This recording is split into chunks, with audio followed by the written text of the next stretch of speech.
মতো চলতে হবে। সিটি কর্পোরেশনের একটা কাজ আছে, প্রশাসনের একটা কাজ আছে। প্রশাসনকে বারবার বলা হয়েছে এই দেখভাল করার জন্য। এদের একটা মোবাইল টিম আছে, এদের ট্রাফিক সার্জেন্ট আছে যেখানে মুভ করে। সো আমার মনে হয় দ্যাট ইজ ভেরি ইম্পর্টেন্ট।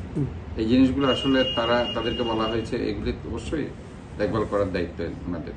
আর আমাদের এখানে ইনফ্যাক্ট ওই রকমের স্টাফ গিয়ে ওইখানে বসে থাকে ওদের স্টুট আপ, কারণ যারা আছে তারা তো সন্ত্রাসী, কাজে সন্ত্রাসীদের জন্য আইন শৃঙ্খলা বাহিনীর লোক ছাড়া এদেরকে ট্যাকেল করাটা আসলে কঠিন।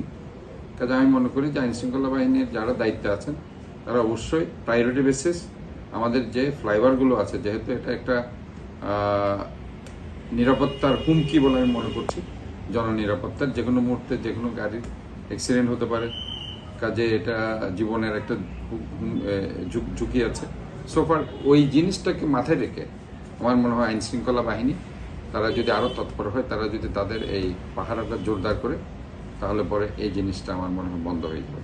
নগর পরিকল্পনা